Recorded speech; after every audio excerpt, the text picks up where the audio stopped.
こんにちは、インリビングです。今日は私の自分をねぎらう日のルーティーン、その中でやっていることを5つ紹介していきたいと思います。最近私もちょっと乱れている部分があるので、これを機に改善していきたいと思います。それではどうぞ。まず1つ目は温めることです。私はなんとなく力が出ないなという時は、体温が下がっていたりとか、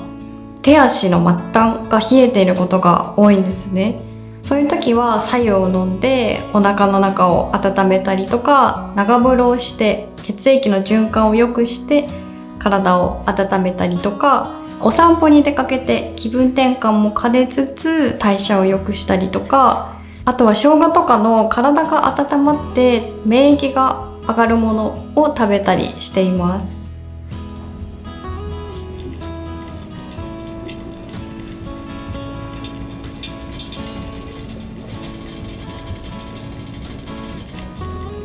次2つ目はほぐすことです。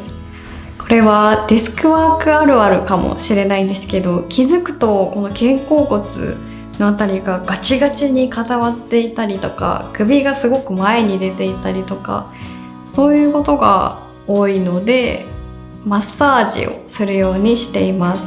私がよくやっているのは手を使って足のリンパマッサージをしたりとか、フォームローラーというものを使ってゴリゴリしたりとか、あとは椅子とか壁を使って座ったままながらでできるものもたくさんあるので、そういうマッサージとかストレッチとかをするようにしています。疲れているので激しい運動はきつくても、座ったままとかながらでできるストレッチとかマッサージはハードルが低くてやりやすいと思うのでおすすめです。実際のところどうかはわからないですけど、凝り固まっている感じがするというのは、ここに悪いものが溜まっているような感じがして、なのでそれをほぐしたり流したりするとすっきりするのでおすすめです。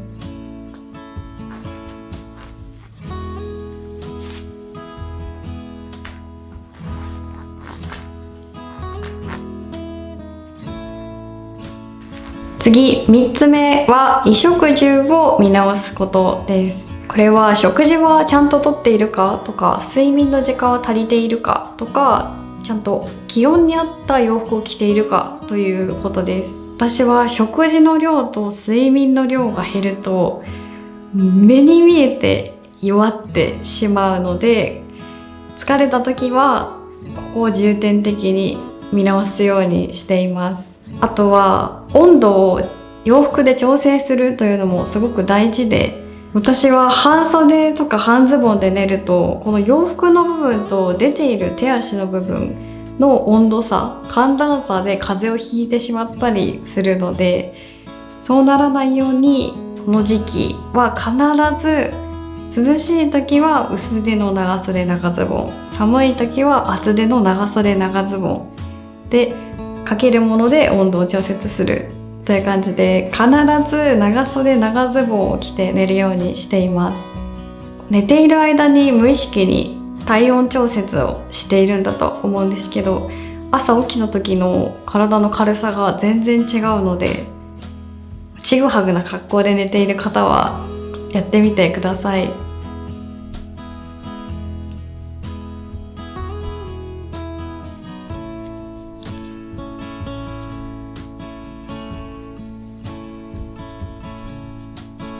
次4つ目は一人になることです。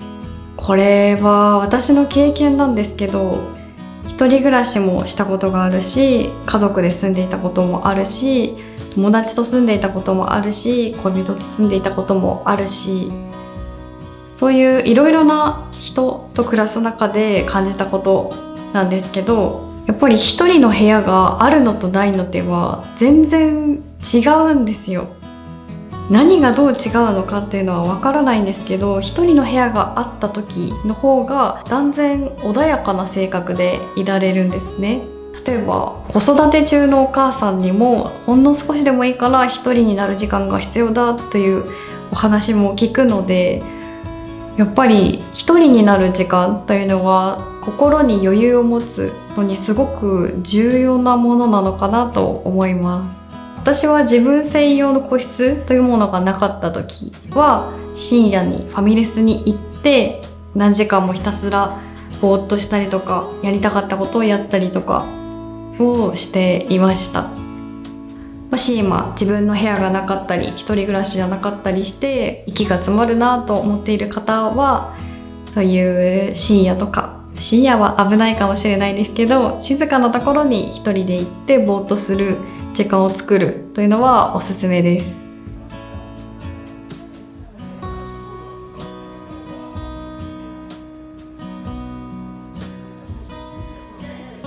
次、5つ目は気持ちを可視化することです。私はもともとすごく考え込んでしまうタイプで、しかも問題解決能力があんまりないので、ぐるぐる考えたところで答えは出ないんですね。なのであんまり頭の中でぐるぐる考えることに時間をかけずに、紙に書いたりとか、あとは iPhone とかでもいいんですけど、目に見える化して解決するようにしています。高校生から大学生ぐらいの時が一番悩みが大きくて、自分でも何が辛いのか何がしたいのかというのがもう全く分からなかったので、毎日のようにマインドマップを書いたりとか連関図を書いて理解しようとしていました。結果それで割と自分のことが理解できたりとか、今もそういう風にマインドマップとかを使うことであの頃みたいには悩まずにいられているので、見える化する習慣をつけることはすごくおすすめです。私は考えていることを言葉にしたり喋って伝えることもすごく苦手なので、悩みだけじゃなくて相談事とかそういうものも一旦紙に書いて、なんならそれを見せながら伝えるようにしています。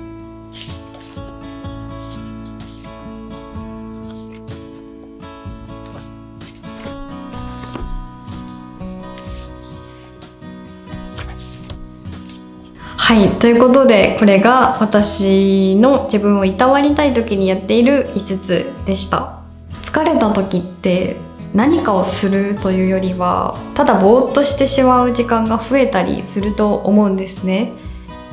で、私の場合はそういう時になんで生まれてきたんだろうとか、何のために生きるんだろうとか、そういうことを考えても答えの出ないものを考えてしまうんですね。でもそういう時は私はアニメの主人公でもないし、そういった家系の生まれでもないし、自分が生を受けたことに理由なんてなくて、ただの偶然で、使命なんてそんな大層なものはない、生まれたから生きているんだというふうに考えるようにしています。生きる目標とか夢とか使命とかそういうものを無理に見つけようとするとしんどくなってしまう方もいると思うので、同じように疲れてぼーっとするとぐるぐる考えてしまうんだよなという方は同じように考えてみるのもありかなと思います。ということで、年末で割と疲れも溜まってきているんじゃないかなと思うので、よかったら参考にしてみてください。それでは。